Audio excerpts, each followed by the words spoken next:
सम्मानित मुल्क के मालिकों, मैं बौद्ध भिक्षु सुमित रतन आज मैं पूरी दुनिया को संबोधित करने और पूरे भारत के अपने हक वंचित असहाय कमजोर लोगों के बीच में चर्चा करने आया हूं और वो चर्चा है एम.के. स्टालिन की।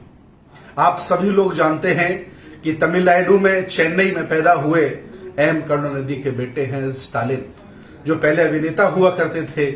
आजकल वो राज्य सत्ता में आकर के मुख्यमंत्री बने हैं और जिन्होंने देश भारत के हक वंचित असहाय कमजोर और तथागत बुद्ध की विचारधारा से लेकर के मान्यवर साहब की विचारधारा तक के जितने भी संत गुरु महापुरुष हैं, सबका मान सम्मान बढ़ाने का काम किया, उनके हिसाब से काम करने का काम किया है।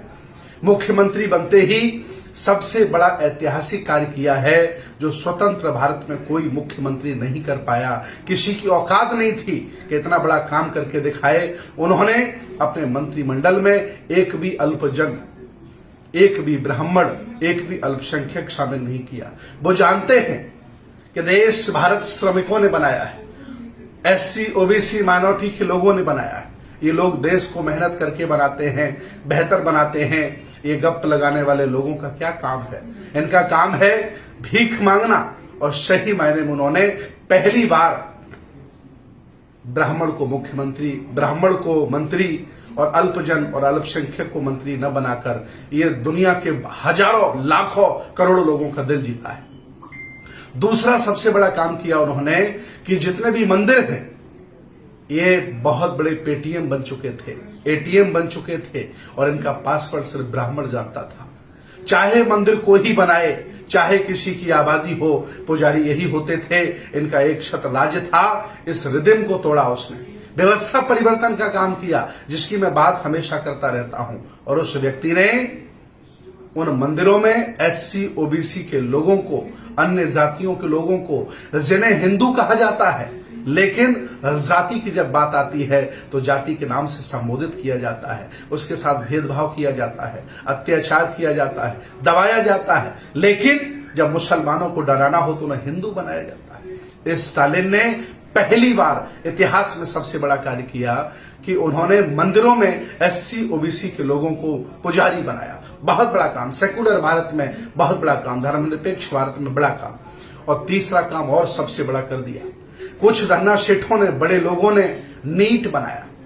मेडिकल एग्जाम के लिए कहा कि हर आदमी अगर डॉक्टर बन जाएगा तो फिर मैं धन कैसे कमा पाऊंगा, मेरे बच्चे एमबीबीएस करके क्या फायदा है जब गरीबों के बच्चे बनने लगेंगे।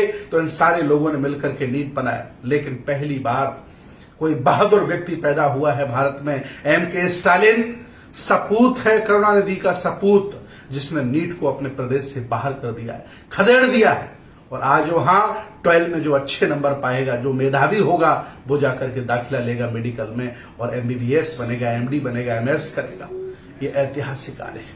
मैं चाहता हूं कि चाहे जितने मुखड़े तुम बदलते रहो, चाहे जितने तुम वोट देकर के भक्ति किसी की करते रहो, अगर व्यवस्था वही है तो तुम्हारे वोट देने का कोई मतलब नहीं, तुम्हारे जागरूक होने का कोई मतलब नहीं।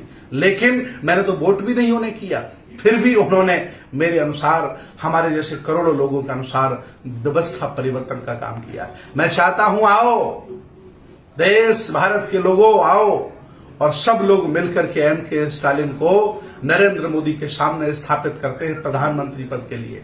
और कोई दिखाई भी नहीं दे रहा है, सारे के सारे गुलाम हैं, कहीं न कहीं चाटुकारी कर रहे हैं, कहीं न कहीं उनसे लिसे हुए हैं।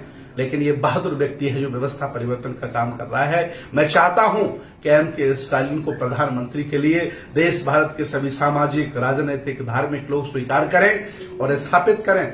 पता नहीं चलेगा कब ये भाग गए नफरत फैलाने वाले, किसानों का खून चूसने वाले, संविधान बदलने वाले, धर्मनिरपेक्ष भारत को बर्बाद करने वाले, इनका पता नहीं चलेगा।